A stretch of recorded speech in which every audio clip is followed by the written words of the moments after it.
The mahogany walls of my father's study seemed to close in as he signed the final document with a flourish. The scratching of his Mont Blanc pen against paper felt like nails on a chalkboard. There, he said, sliding the trust fund transfer papers across his desk. It's done. All $2 million will go to Jennifer instead. My name is Emma Chin, and at 28, I was being written off by my family for the last time.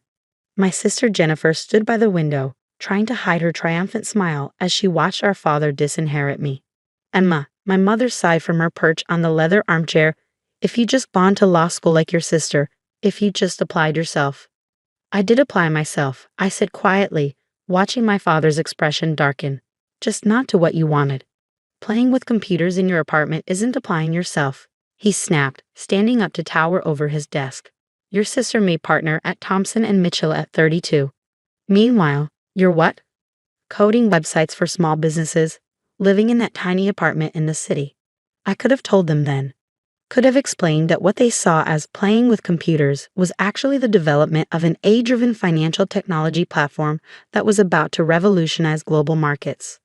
Could have mentioned the Series B funding meeting I had next week with venture capitalists who'd already valued my company at $300 million. But I didn't. I learned long ago that my family only saw what they wanted to see. You're right, I said instead, standing up. I'm clearly a disappointment. Jennifer deserves the money more than I do. Jennifer shifted uncomfortably by the window. For a moment, I caught a glimpse of the sister I used to know, the one who'd shared ice cream with me after bad days at school, who'd help me with my math homework before our parents' expectations had driven a wedge between us. Emma, she started, but I held up a hand. It's fine, Jen, really. Congratulations on making partner. You've earned this. As I walked toward the door, my mother called after me. Will you at least join us for dinner? Your father's reserved a table at Le Bernardin to celebrate Jennifer's promotion. I turned back one last time, taking in the scene.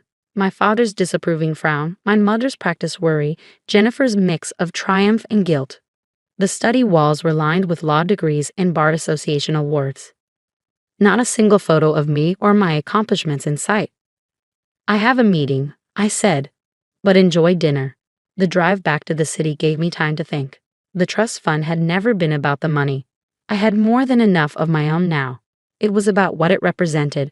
My parents had set up identical trusts for Jennifer and me when we were born, meant to be released on our 33rd birthdays. But a clause allowed them to redirect the funds if they felt one of us was failing to live up to the family standards. My phone buzzed with a text from Maya, my CTO. VCs moved the meeting up to tomorrow. You ready? I smiled, thinking about the presentation we prepared.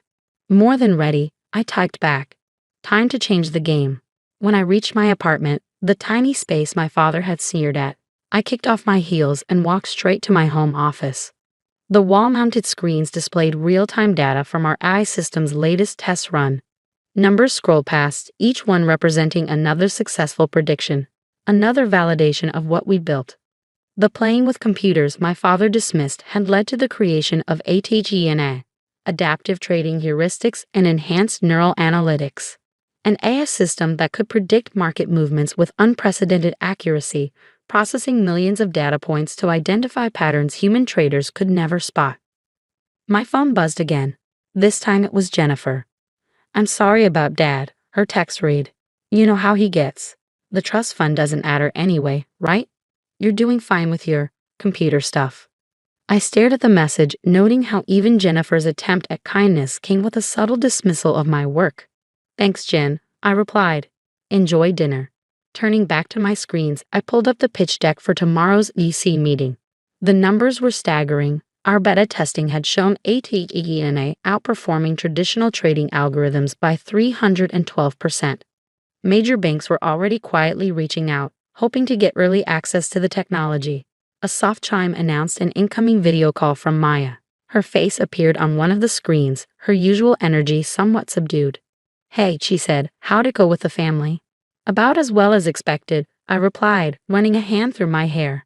Dad signed over my trust fund to Jennifer. They're celebrating at Le Bernardin right now. Maya shook her head. Their loss. You ready to show those VCs tomorrow what real success looks like? I pulled up another screen showing ATGNA's latest test results. Actually, I've been thinking. What if we don't take the VC money? Maya's eyes widened. What? Emma, we're talking about a $50 million investment at a $300 million valuation. That's small thinking, I interrupted. Look at these numbers, Maya. We don't need VC funding. We could go public within a year, maintain complete control, and I smiled, thinking about my father's face at the IPO ceremony. Really show them what playing with computers can accomplish. Maya was quiet for a moment, processing. Then a slow grin spread across her face. You want to build an empire. I want to build something that even my father can't dismiss, I corrected. Something that changes the way the entire financial world operates. Your father's a corporate lawyer, Maya pointed out. Wouldn't he have heard about ATHENI if it's as revolutionary as we think? I laughed. Maya, my father still uses a BlackBerry and thinks coding is something you learn at a community college. He hasn't heard about ATHENI because he's never bothered to ask what I actually do. His loss, Maya said firmly. So what's the play? Cancel the VC meeting? I shook my head. An idea forming.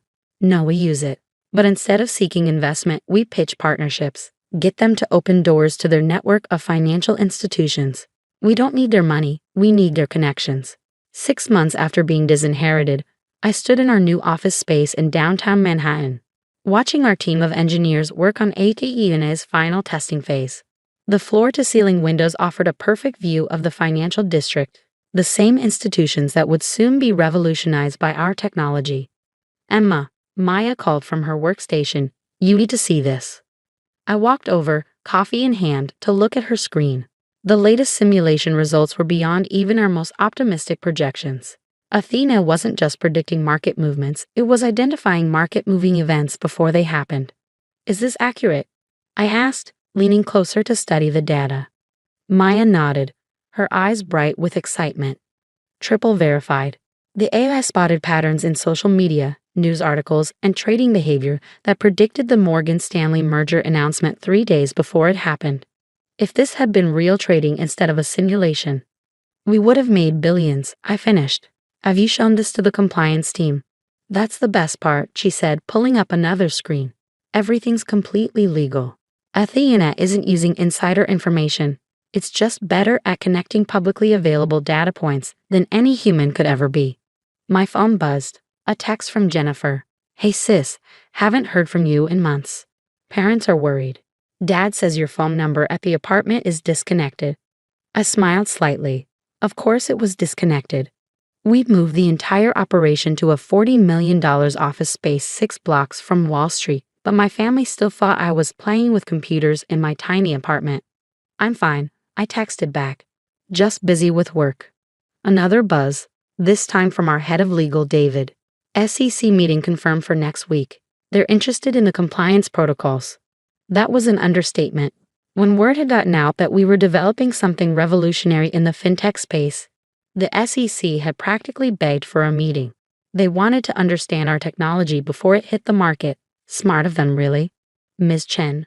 Our receptionist's voice came through the intercom. There's a Mr. Thompson here to see you. He says he's from Thompson and Mitchell. My heart skipped a beat. Thompson and Mitchell, Jennifer's law firm. One of the largest corporate law firms in the city. Send him in, I said, straightening my blazer.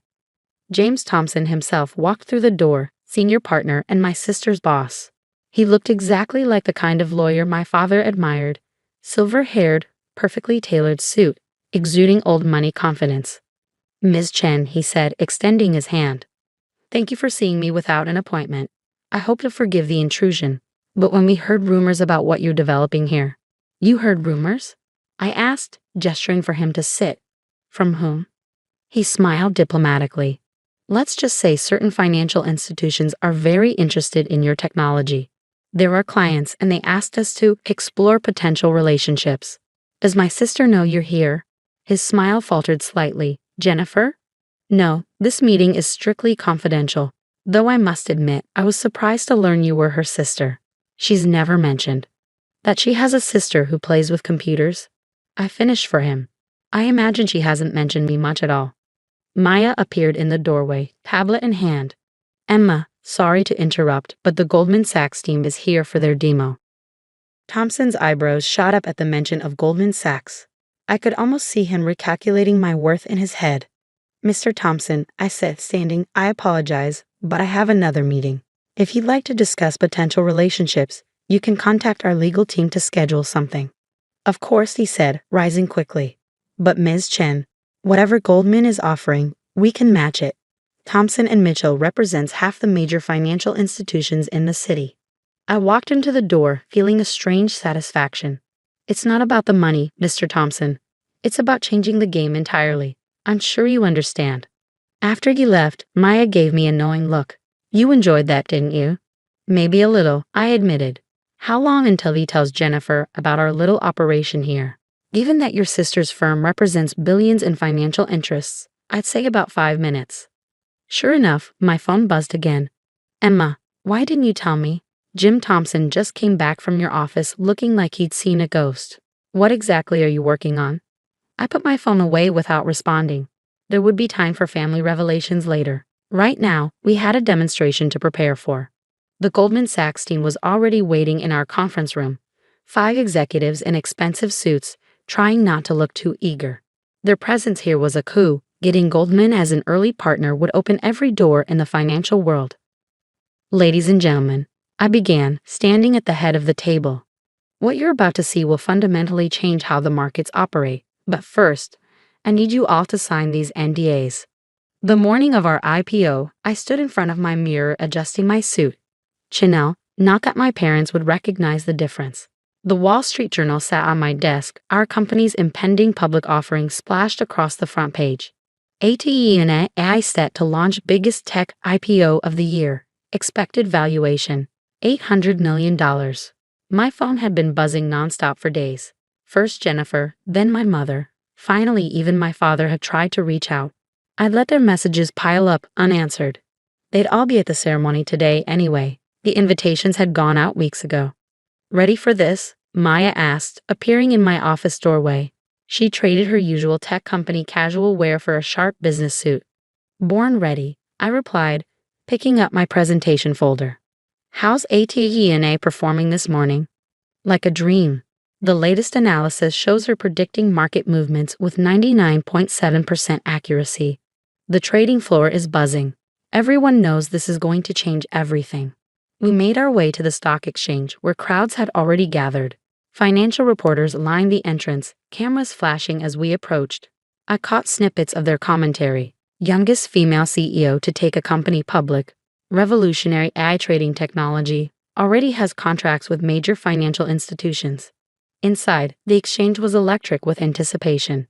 Our team had gathered near the podium, along with representatives from every major bank and financial institution in the city. And there, in the front row, sat my family. My father's face was a study in conflicting emotions, pride warring with regret, confusion battling with awe.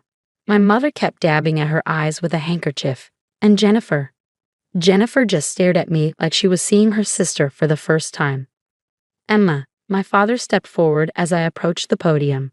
We had no idea. No, I said calmly, you didn't, because you never asked. Before he could respond, the exchange president called me to the stage. It was time to start the ceremony.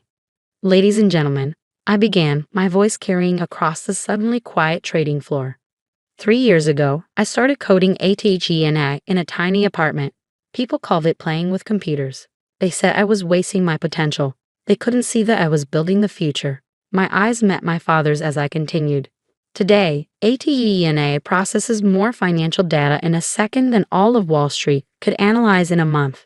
She predicts market movements with near-perfect accuracy, all while operating within strict ethical and legal guidelines. But more importantly, she represents what's possible when you believe in your vision, even when no one else does. The ceremony proceeded according to tradition. Speeches, handshakes, the ringing of the bell. But the real moment came when our stock price appeared on the big board. The room erupted in cheers as the numbers soared past our projected opening. By lunch, my personal stake in the company was worth over $300 million, more than 100 times the trust fund my father had signed away. After the ceremony, my family approached hesitantly. Jennifer spoke first. Emma, I'm so sorry, she said, her lawyer's composure cracking. All this time, when you tried to tell us about your work. Save it, I said, but not unkindly. You all saw what you wanted to see. My father cleared his throat. Princess, about the trust fund. Keep it, I interrupted. Jennifer earned it, just like I earned this. Sometimes the best thing someone can do for you is believe you'll fail. It makes success that much sweeter. But we're family, my mother protested. We should have supported you. I looked around at my real family, Maya and our team, the people who believed in the vision when it was just lines of code in a tiny apartment.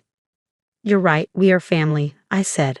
Which is why you're all invited to dinner tonight. I've reserved the private room at Le Bernardin. I hear it's a good place to celebrate success.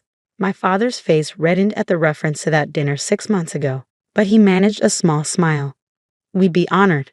Later that evening, as my family marveled at our company's technology and success over expensive wine, I thought about the long road that had led here. The nights coding while they thought I was wasting time. The meetings they dismissed as playing with computers. The victory they tried to give to someone else. My phone buzzed. A message from Maya. Stock closed at double our projected value. You're officially a billionaire. I smiled, watching my father try to explain to his country club friends how his disappointing daughter had built an empire right under his nose. Success, I'd learned, wasn't about proving them wrong. It was about proving myself right. Emma, Jennifer said, pulling me aside. I need to tell you something. After Jim Thompson came back from your office that day, I looked up everything I could find about ATG&A. I started buying stock in every company that showed interest in your technology. I believed in you, even if I didn't show it. I raised an eyebrow. Did you make money? She grinned. Enough to pay back that trust fund 10 times over. Good, I said. Because I'm going to need a lawyer I can trust for our next expansion phase. Someone who understands both technology and family. Her eyes widened. Are you offering me a job? I'm offering you a chance to be part of something bigger than both of us. What do you say, sis? Ready to play with computers? The next morning, as I walked into our office building, now officially the ATG&A Tower, I passed a young intern working on code in the lobby during her break. She reminded me of myself, back when everyone thought I was wasting time with computers. Keep at it, I told her. Sometimes the biggest success stories start in the smallest apartments. She looked up, recognition dawning in her eyes. Ms. Chen, I read about how you built ATG&A. My parents think I'm crazy for choosing programming over law school. But you have a vision. I finished for her. Hold on to that. And remember, the people who underestimate you today will be reading about you tomorrow. As I rode the elevator to my office, I thought about legacy. Not the kind my father had tried to force on me, but the kind you build yourself, one line of code at a time. Athena wasn't just changing the financial world, she was proving that success doesn't always look like people expect it to. And sometimes, the best inheritance isn't the one you're given, it's the one you create for yourself.